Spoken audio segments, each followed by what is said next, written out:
Good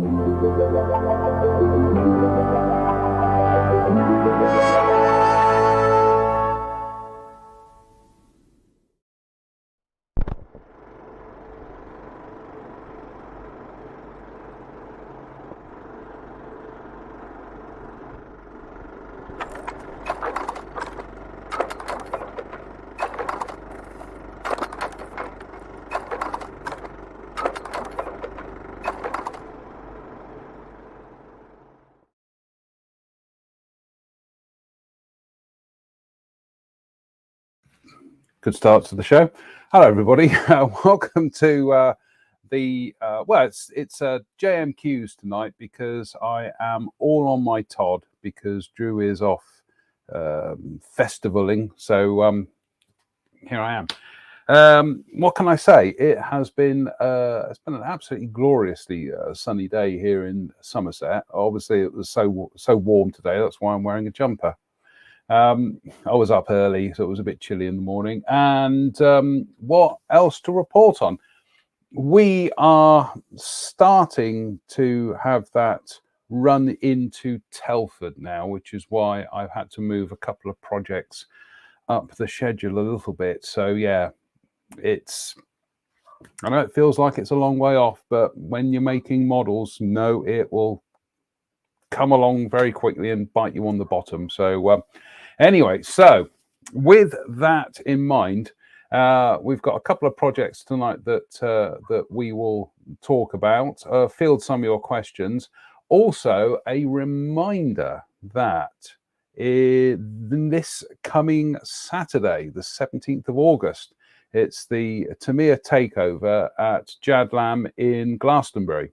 And I shall be there with the hobby company stand doing some modeling demos. So hopefully some of you will pop down to Glastonbury, make a day of it with the family. But yeah, looking forward to that. I always like going to Glastonbury. So yes.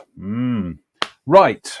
What shall we kick off with? Well, before we kick off, I'll say a hello to everybody who's tuned in. So a deep breath. Hello to Damien Mullen, Jim Altegott, Theron Hampton, Russell Taylor, Nick Brown, Glenn Gallet, Mark Ryan, Phil. I met Phil last week. Plastic Scholar, Rob Sutto, Peter Oxley, Ophir Cohen, Kev Tinker, Andy King, Dave Fleming, who says, can't be Sunday night already. Right, it is, Dave. Tony's Hobby Room. Hello, hoping everyone is well. Hello, Tony's Hobby Room. Scrolls down. Rob Monfee, who's doing his Alec Guinness. Hello there. 9 Bolts, Simon James Colley, Phil Prisk, John Connolly, Simon Lewis, Kitchen Table Modeler, Greg Woodbridge, James Ray, David Mummery, Hobby Time, and Sean Smith. Sean says, evening everyone, it's not on Facebook. Just going to check that one out, actually. Just there have been 1 or 2 connectivity issues with Facebook, but what do you do on Sunday night? Watch the confused man from Dudley actually watching himself live on. No, we're definitely there on Facebook, so not on Twitter. So thereby hangs a tale.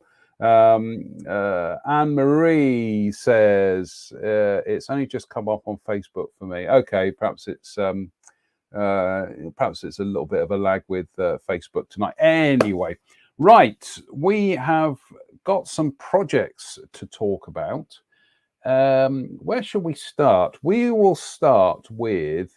I wanted something to have a really good tryout with the AK reel markers, and I kind of was going through some boxes of things here, and then when I was at the Avon Scale Model Show last week, I saw the Hella Suma, 1/72 scale Suma. Now, I've never built any of the Hella 72nd scale armor, and these have particularly hard-edged camouflage. So, for I think it was about nine of my Earth pounds, I decided to take a punt on it. So, having never built any Hella armor before, what can I say? In some respects, kind of typically Hella. Apparently, this one stems from the late 1970s, so the instructions are often a little bit nebulous, especially when it comes to showing the placement of items which are on the other side of the hull from where the drawing is. Anyway, little bit of a few bits and pieces on it. As you can see, there was a little bit of a sink mark on the top of the gun there, but that was easily filled with super glue and Mr. Surfacer primer.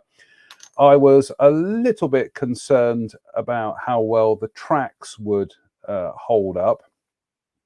Never a big fan of rubber band tracks. Actually, they slotted into place quite nicely, because once you put these guards into position on the running gear, it just holds everything in place.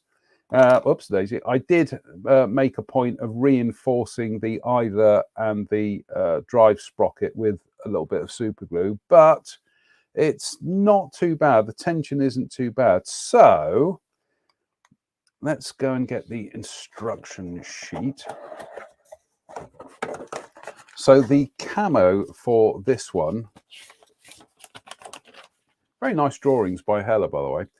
Essentially, it's overall 71 with a Humbrol 30 disruptive camouflage. So the plan is that I will airbrush this with a suitable sand color, but the camouflage I will do with one of the AK Real Marker pens.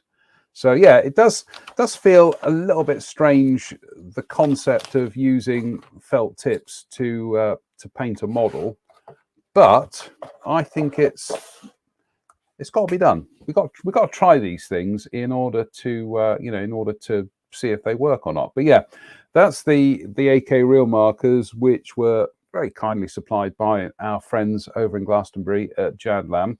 And as you can see, they do come in a variety of colors, including some camouflage shades as well. So that's what we're going to put to the test with painting this one, marking this one, painting, see, marking this one. So stay tuned. Let's have a look at the comments. Blah, blah, blah, blah, blah. Jim Altergott says, question, mon Dieu. What scale is that model? 72nd scale, Jim. You see, up until kind of like the late 1980s rather, I never knew Hella did small scale armor. It was never available in this country. So, what have we got here? Reading down. James Ray says, do they include metallics? Not quite. I don't understand the reference there, James. So, do they include metallics? Oh, the marker pens. Yes, they do. They do include metallics. Good start to the show tonight, isn't it? Yeah, they do include metallics. I'm having a look there. Yes, they do a gunmetal. They do a gunmetal. They do a silver, and they do an aluminium. I think I have used them on. What did I use them on? I have used them on the Sherman actually. Where is the Sherman? Let me just go and grab the Airfix Sherman Firefly a second. Bear with. Ah.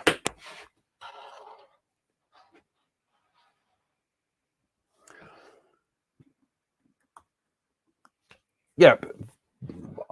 I used the gunmetal on the metal part of the sledgehammer there. little bit too bright. Wasn't entirely happy with it, but hey ho. And I also did use the silver on the spade, on the shovel there. Little bit too blobby, so I've toned that down a bit.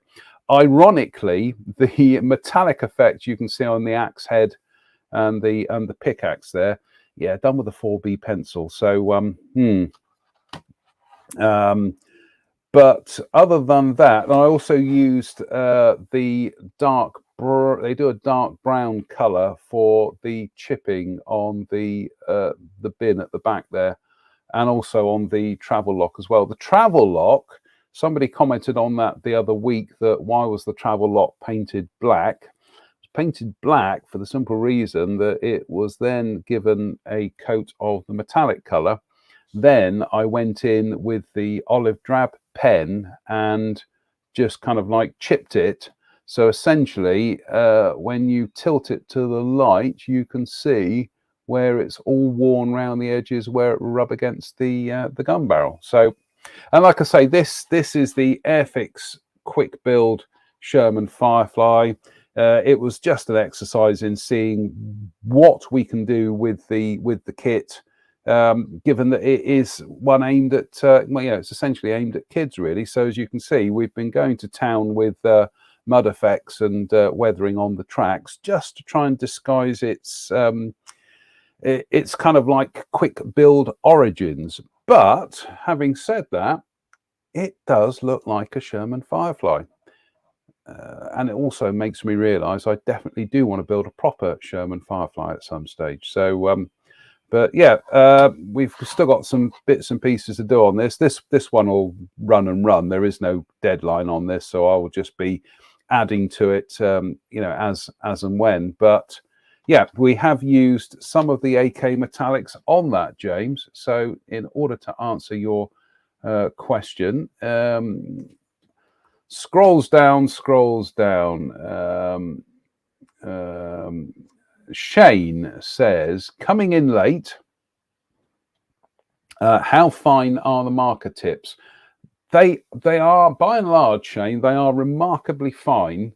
But I did find the metallics could be a little bit blobby. So I might, actually, they're in the front room, because where Drew came over last week for the model show, we were sat in the front room going through things, and he was having a look at them. So and I've been so lazy, I haven't brought them back into the workshop in a week. Anyway, and John Connolly says, back in the day, I thought Hella were better than Airfix. Actually, when you look at some of their kits from the 70s, Hella were putting in a lot of interior bits and pieces, when at the time the Airfix of the day weren't. So yeah, I can understand that. So anyway, so long story short, I am putting together some projects for the Jadlam weekend, but I'm also putting together this Suma so that I can paint camouflage with the pens. And I might even whisper this, might even do that live on the internet. What could possibly go wrong? Have you ever seen this show?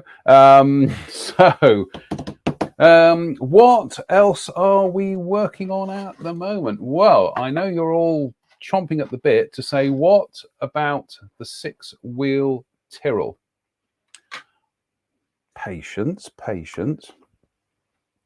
That has now had a couple of coats of the Tamiya blue, and it's been Trisacted. And to be honest with you, that is probably about as good as I'm going to get with the finish in terms of my own kind of clumsy handiwork. What we did do last week was we masked the interior off and gave that an airbrush coat of aluminium. I think I've got to paint the inside of this. I think the inside of this is grey, or it might be blue. I'm not entirely sure, because they're old Tamiya instructions, so they're slightly nebulous. But we are getting there, and I want to get this one finished for the Jadlam show next weekend. So it may be that I move on and start doing the decals and everything for it. Bear with,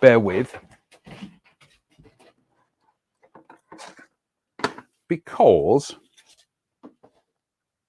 oops, I've forgotten to paint the spoilers. I've forgotten to paint them. So they went into the spray booth this week. That's had one tooth coat.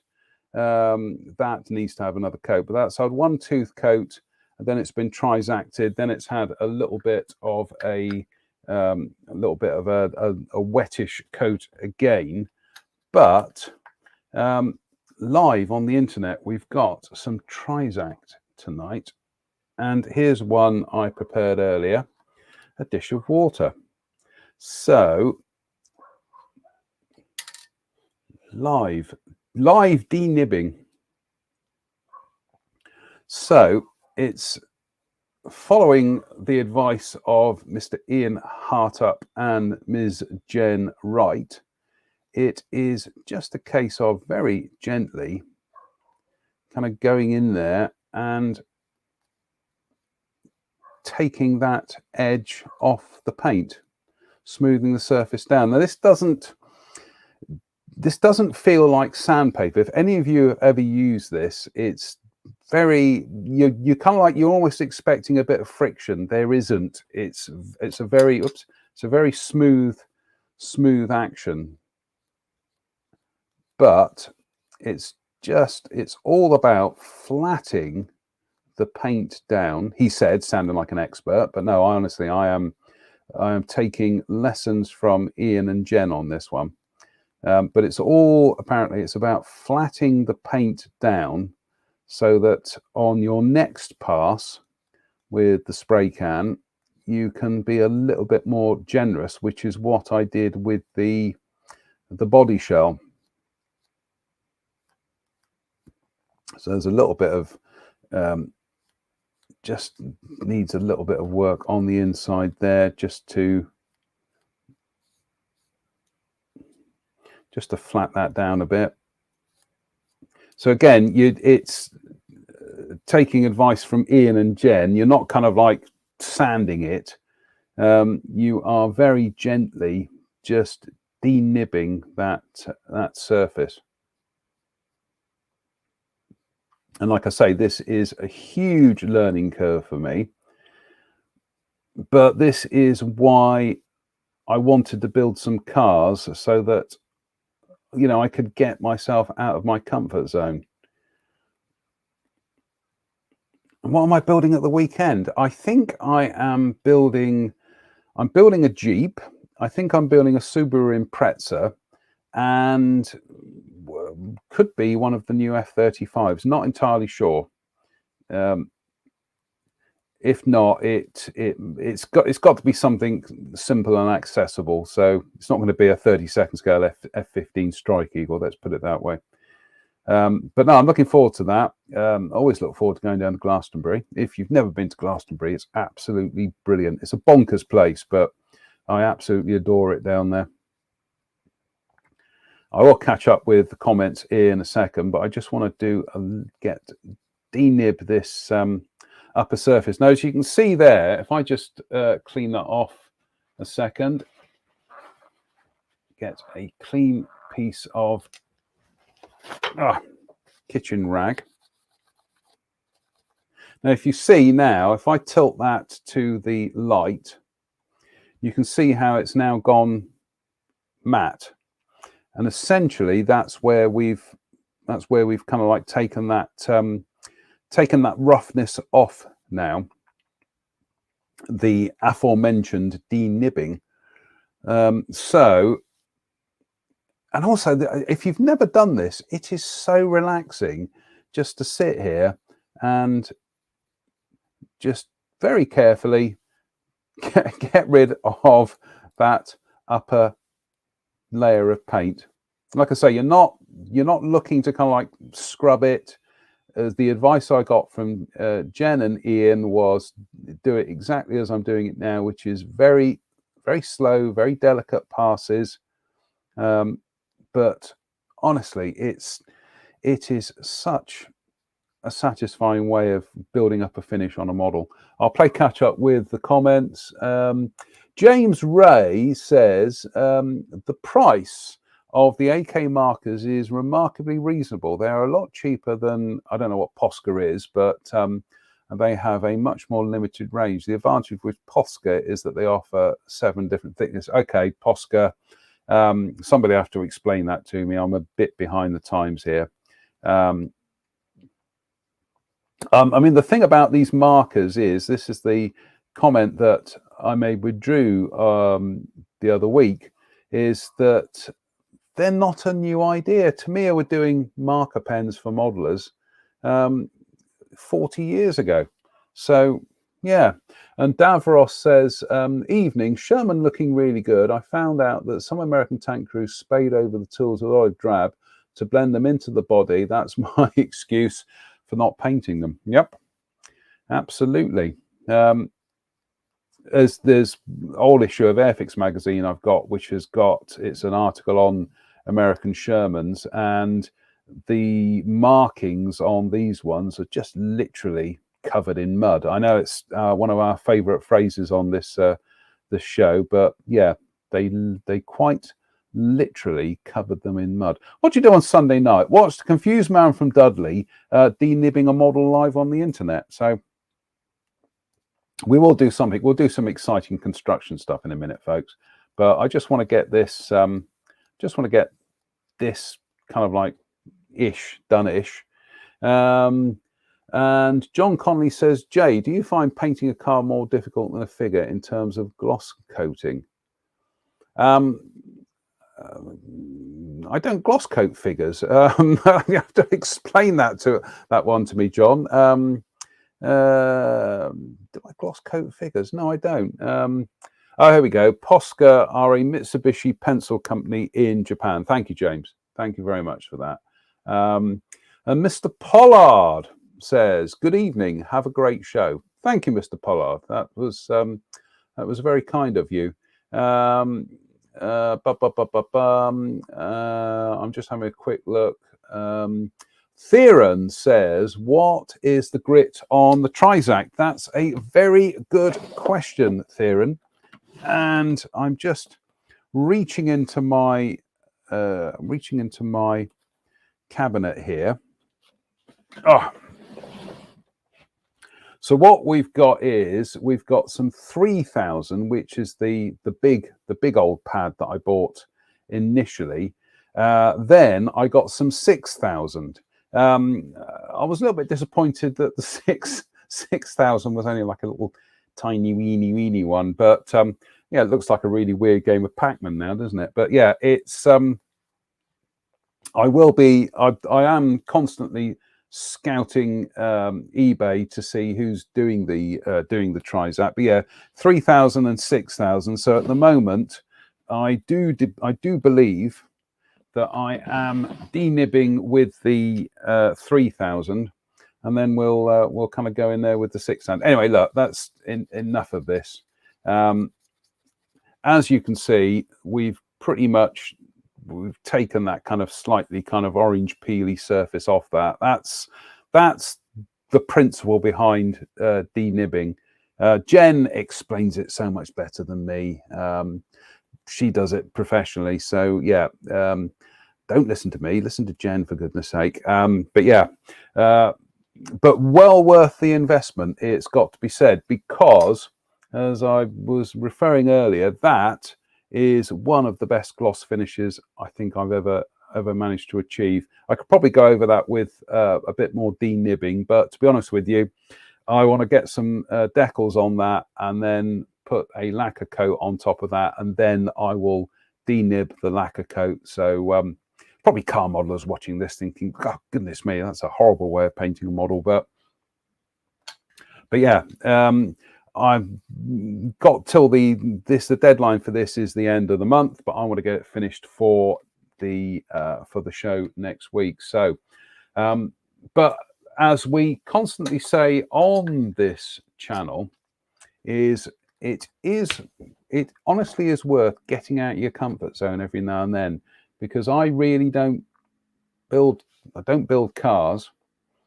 I think that's quite obvious. I don't build cars, and I certainly don't build motorbikes. So in the last couple of years, I think I've built 2 motorbikes.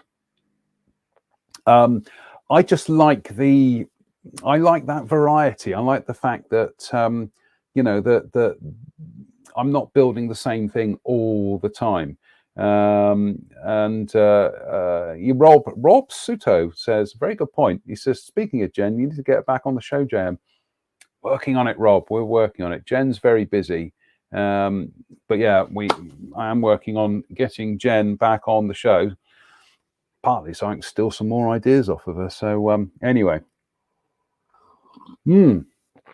And another thing, just very, very quickly, I'm just reaching out, is my paint stand is actually the lid from, I used to get bird fat balls. They used to come in tubs. Now they come in cardboard boxes, which is much more ecologically sound. But they always used to have these brilliant plastic lids, which are very good paint stands, and then I can clean them off and I can put them in for the recycling at the local centre. So that's good.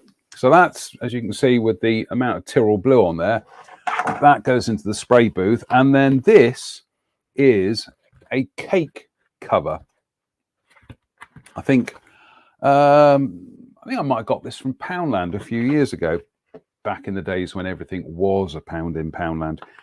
But that is perfect. Fits over the paint stand there. Obviously, if you're doing a Hong Kong models 32nd scale Lancaster, this is going to be about as much use as a chocolate pickaxe. But for stuff like this, absolutely perfect. So that goes into the spray booth. Right. Next,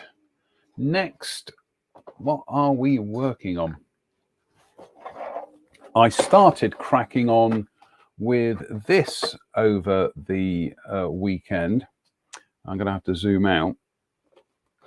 I do like, this has got to be built for the hobby company stand for Telford, and it's the Italeri Bedford QL in 35th scale. But those of you with longer memories will recall these were actually made by a Japanese company called Max. They did a whole range of vehicles, which were also then subsumed into the Airfix range round about the mid to late 1970s. And then since then, Italeri, and I think Zvezda may have polybagged some of these as well. But so this is the Max kit of the Bedford QL. For some reason, doesn't come with a 6-pounder gun this time. Whether that's a tooling issue, not entirely sure. I'm trying to get an answer to that. But this has to be built for Telford.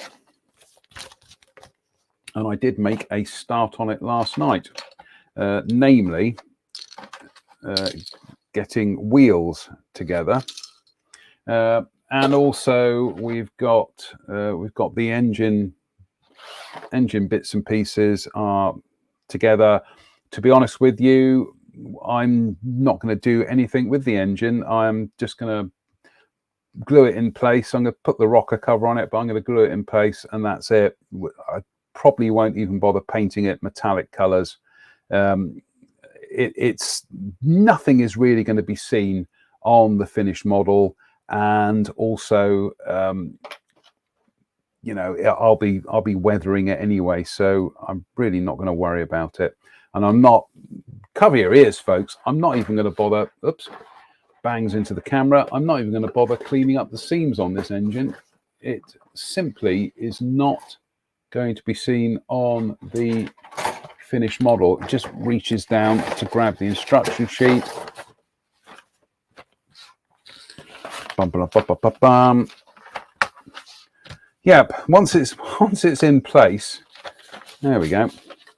Once it's in place, ain't going to see a thing. So, and why spend time faffing around with details that aren't going to be seen, especially when you've got other things, you know, other things you've got to be building. So yeah, so what I'm going to do is I'm just going to give the top of that a quick pass with my beautiful Infinity 400 sanding sponge. This is still the one that I bought 2 years ago, and I did initially go out and buy them. As you can see, there is still that dink there where it was attacked by a scalpel in the toolbox there. This has been used pretty much all the time for 2 years now. Little bit of delaminating starting to happen on the edges there, but that's pretty good going for a sponge that's been in constant use for the last 2 years. So what we're doing here is we're just taking the top of that down, get the rocker cover in place like so. Let's swap it round. No, it's sticking proud a bit. I don't wonder why that is. I know why that is.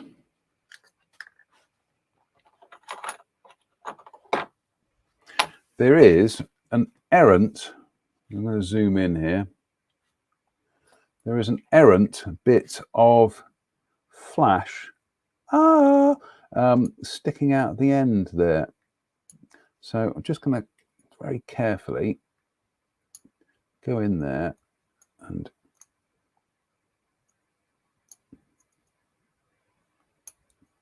in fact that is just sitting on the surface there. I know I just said, you know, I'm not going to worry about it being seen, but things like that do annoy me, and I do like to get things to fit properly. Right.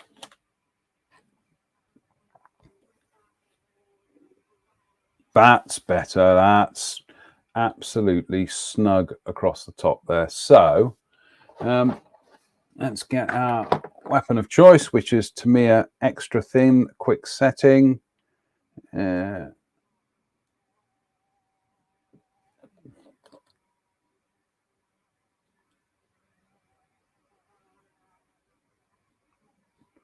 Just tap a bit in the end there. Let's zoom out a bit.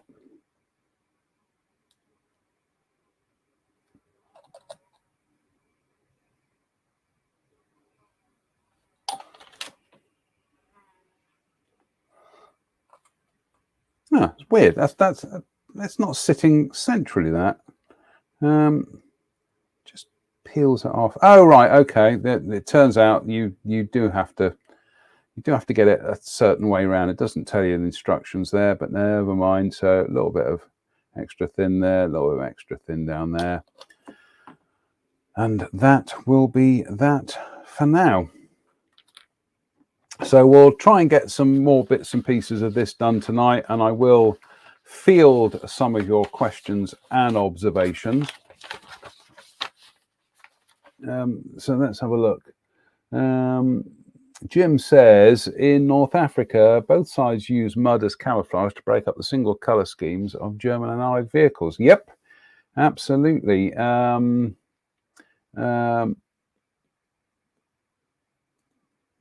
Just having a scrolls down.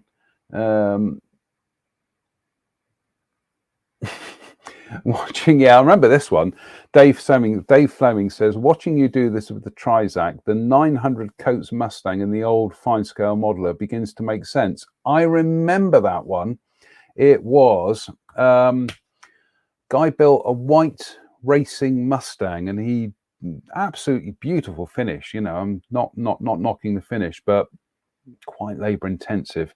James Ray says Max Peerless. Those are the ones, James. Yeah, they were initially polybagged by Airfix in the mid to late 1970s. Then when Airfix lost the licensing deal, they went over to Italeri. Locke says,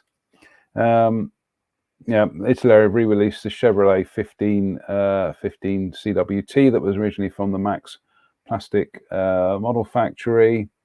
plastic model company, model factory. And Andy King says, I'm using my Infini sanding stick on the tires and the Mini Art 234 Puma at this very moment. Anybody who's not been following Andy King's beautiful build of that kit, head over to his Facebook page. Andy, put a link up onto our page. I'm sure you have actually. Think this through, JM. Come on. Interesting modeling company, because we've got a public page now, where we've got a public group now where you can post your stuff. Should have done that initially. And I'm just scrolls down.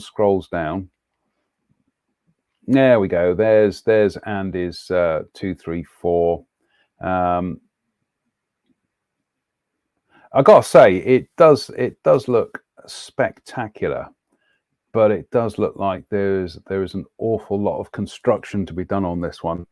And yeah, those that suspension does look madly complex. But I do like the Puma. So got other things to get on with at the moment. I must stay on target. James says, he says, it's a really nice kit. Funny thing is, when it's built, doesn't show its age. Yes, some flash. I'll stop doing that. Yes, some flash, a few sink marks, nothing major. Just having a quick look here. Yeah, yeah, there's a little bit of flash on it, but nothing. You know, we're modelers, for goodness sake. We can deal with this. Steve Moore says, I'm more worried about a live finger slicing demo. Story of my life, that is. And Dave says, the hard Infini sticks are good for thing down the inside of wing halves. Must try them on a vac form. And Tony's hobby room. That's a good question. That he says, what colours are you going to finish the truck, JM?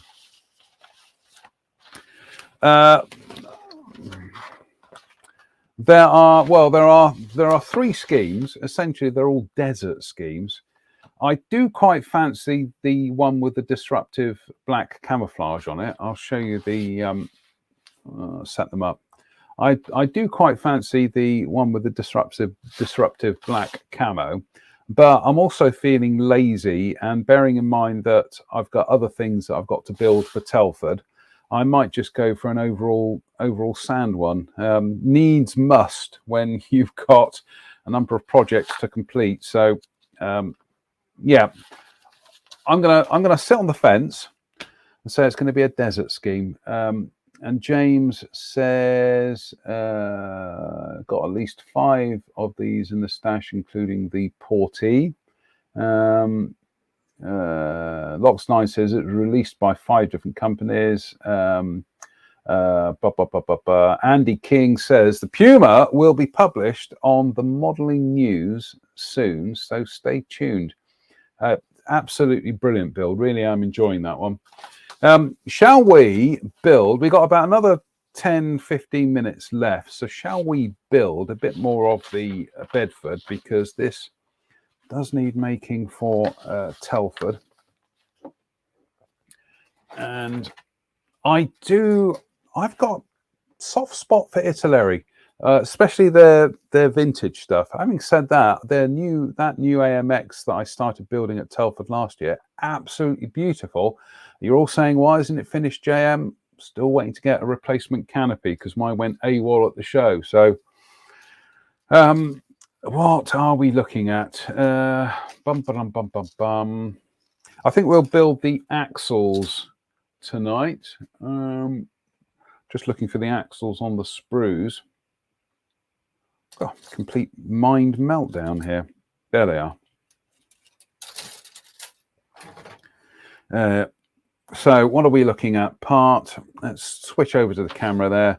So we're looking for parts 27B and 28B, which are these two here. So Weapon of choice tonight are my SMS nippers from Australia. To be honest with you, there's not much between the variety of single blade nippers that you can get out there. But if you still haven't bought yourself a pair of single blade nippers, honestly, absolute game changers. They really are. I got my Despire ones 5 years ago at Telford, and oh goodness me, that was a Damascus moment, I think is the best thing to say about that. So we can go quite close into the joins of the sprue. There is always a little bit of cleanup needed with a scalpel, but we're just going to, oh, come on, Max, have you included locating pins? No, you have not. So they just kind of butt join together like that. Oh, isn't that joy? Look, that just floats around like that. Right, what we're going to do is sanding sponge.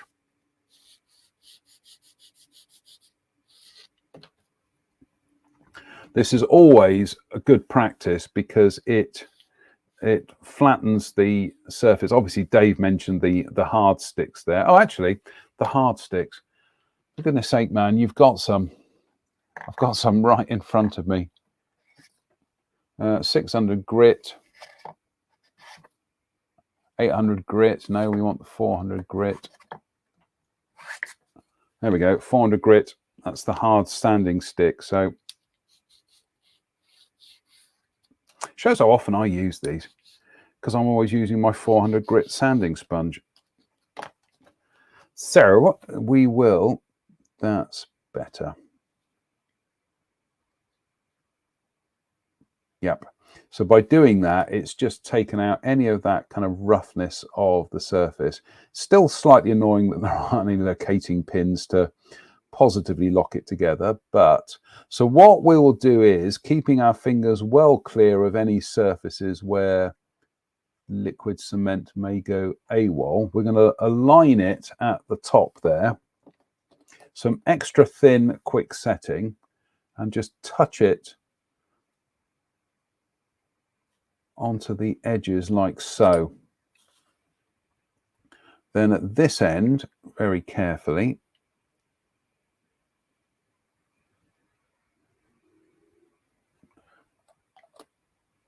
so again, we're going to hold it there, run it into the end like so, and then just gently bring it together.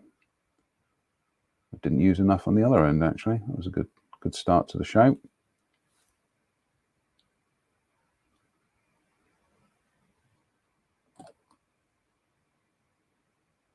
There we go. That's more like it.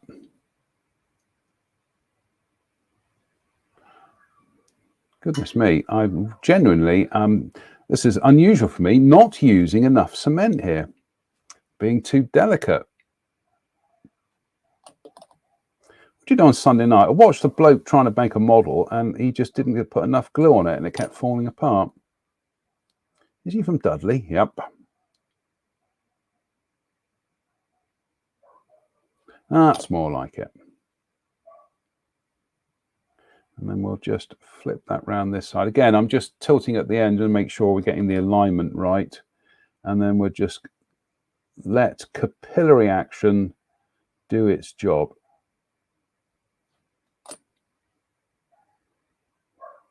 Gentle squeeze of the ends there. And likewise.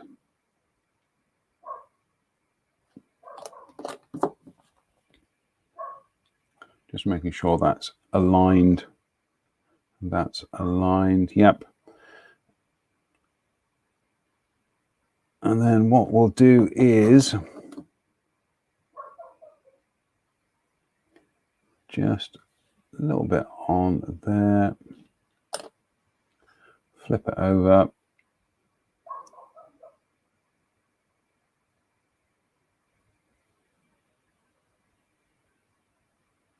That'll do. That'll do. Again, because it's on the underside,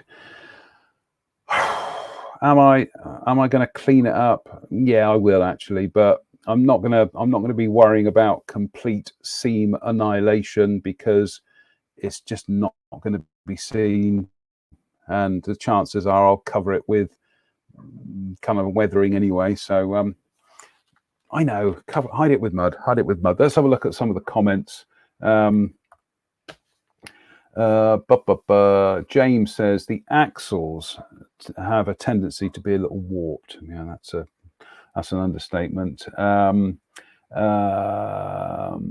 That's a very good one from Simon Lewis. He says, what are people on ultrasonic cleaners for airbrushes?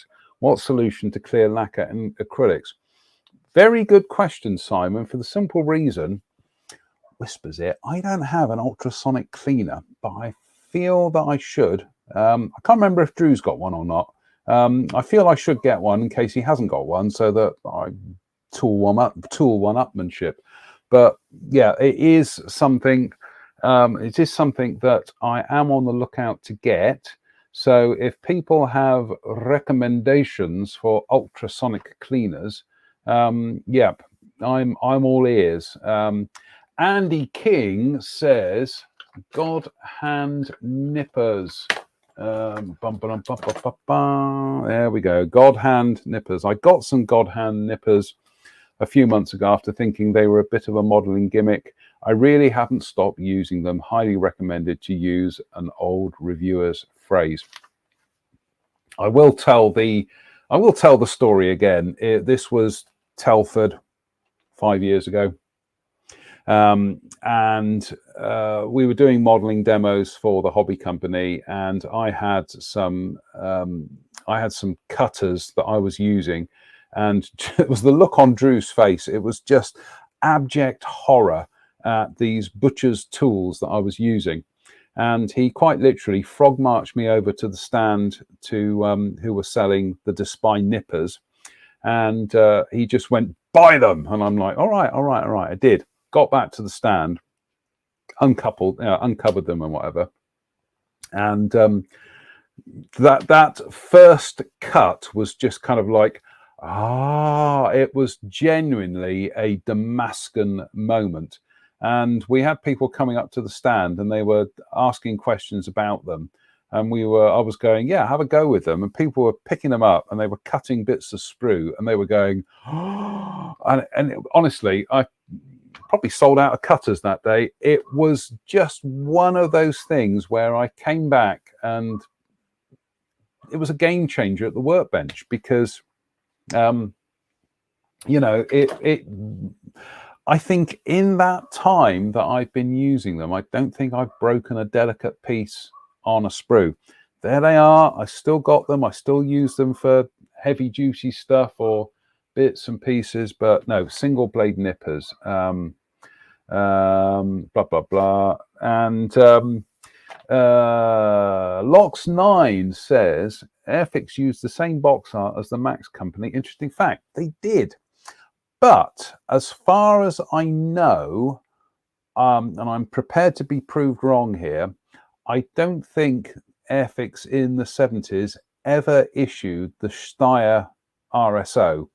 It was in the catalogue, but I've never come across an Airfix boxing. I've never come across anybody who's got an Airfix boxing. So it might have been, might have been a, one that was just the catalogue only. Simon says, which God hand nipper though, as they do quite a range. Takes glasses off. SPN 120, Simon. I'll hold that up to the camera. SPN 120. It's a single edged nipper.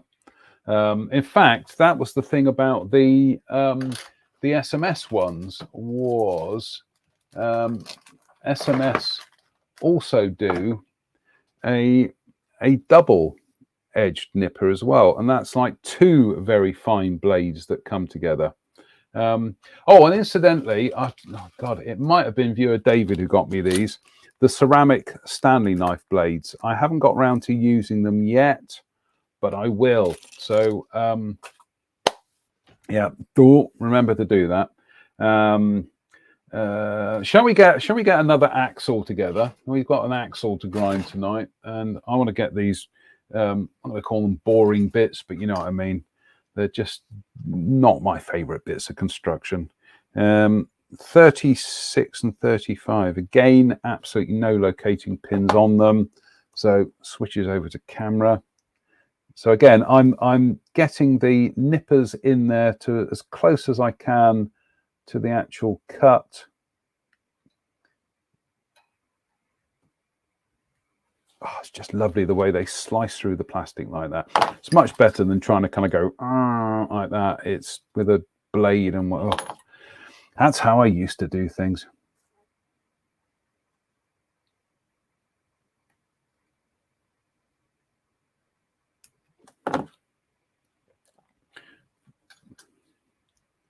Now again, I'm going to get the 400 hard edge one and just a couple of swipes with that. Goodness me, it's what I was up to. 25 minutes past 8, folks. It is already getting dark outside. Incroyable. It's almost like we're heading towards the middle of August. Right, let's get those aligned like so. So at least the football's back. That's good news. Right, I'm just going to roughly align them like so. Again, keep my fingers well clear of anywhere where the glue may run, and touch the quick setting at the end there. Bring it together, then flip it around the other way. And a good stage again, just trying to make sure I've got it as aligned as I can, and then drop a little bit of liquid cement down there, and then we'll play catch up with everywhere else.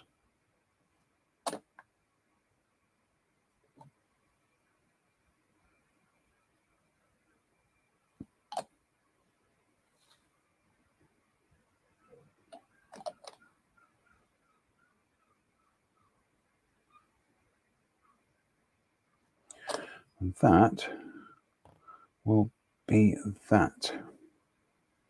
Right. Let's do one more bit, shall we? Just having a look at the instructions here. What to do on Sunday night? Watch the confused man from Dudley slowly build a model truck. Oh my goodness me! Yeah, there's going to be a certain amount of cleanup on that. So again, we'll get in there and make a nice cut there, and nice cut there. And again, I'm going to use the 400 just to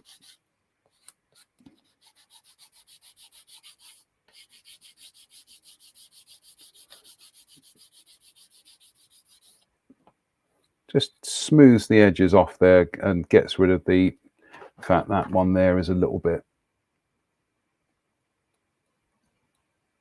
that's a little bit too proud there. And look, with a bit of flash there.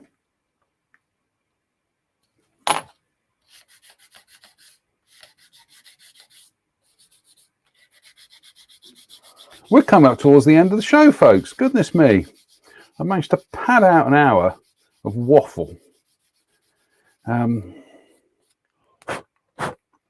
So yeah, well, we will continue working on this during the week and hopefully have something to chuck some primer on at the end of the week. Incidentally, as always with Italeri, beautiful decals, screen printed by Cartograph. Absolute top dollar stuff. Right, that's it. That's going to be it for now. Andy and Lox9 says any burrs on the edges. Yes, a little bit of burrs on the edges of the chassis frame there, but we got rid of that. Rob Soto says the nights are drawing in. They certainly are, Rob. I'm not kidding. I'm just looking out the window now, and it's already getting dark in there. Rob says Jan will be getting out the spooky Christmas music before you know it. And Andy King says my God hand nippers are PNS 135. Well, mine are, I forgot what mine are now. SPN 120. So, but Drew recommended these, so it's his fault.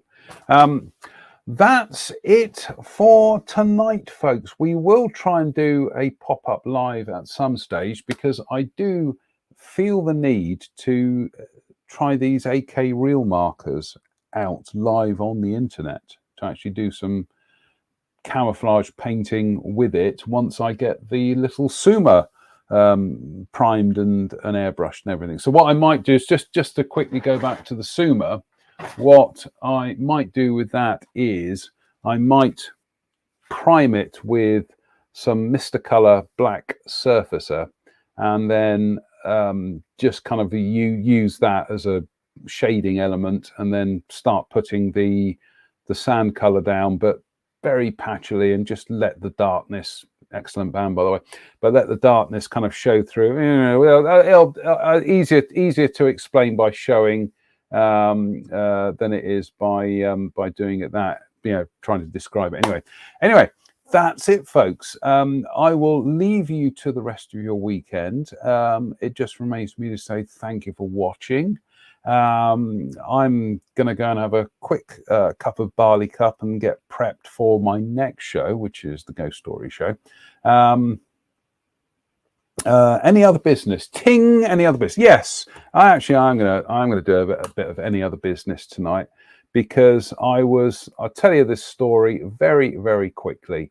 I was sat out on the patio outside, which is quite literally right by the window here, and I was reading my copy of Gardener's World. Of course I was, and I suddenly felt something on my shoulder, and it jumped out of my skin. Turned around, it was a robin. And over the last couple of days, I've actually had two robins that have been following me around the garden. So there's this chap, that is actually the photograph that I took of him perched on the branch next to the chair here. He's like a first year juvenile, so his plumage is just coming through, but it's still a little bit patchy in places. But no, he's been following me around the garden all day as I've been digging over the beds. Then there's been this one, has also been watching me, and again, no fear to him at all, or him or her, just I'm able to walk right up to them and take photographs. This is with my Canon, with my Nikon DSLR. Anyway, boring bird stuff, but yeah, you can just see the red of the colouring coming through on that one. But absolutely brilliant today. So yeah, long story short, I was doing a lot of gardening today. Beautiful day outside, and and then coming in to do some modeling in the evening. So, multitasking and all that. Anyway, so it just remains for me to say thank you for watching. We'll try and do a pop-up live during the week. I know I keep threatening that, but we'll try and do a pop-up live. And hopefully next week, I will be joined by Mr. Ian Hartup, and we'll do a car service. So until the next time, just remains for me to say thank you for watching. Stay safe, stay out of trouble, and we'll see you soon. Goodbye.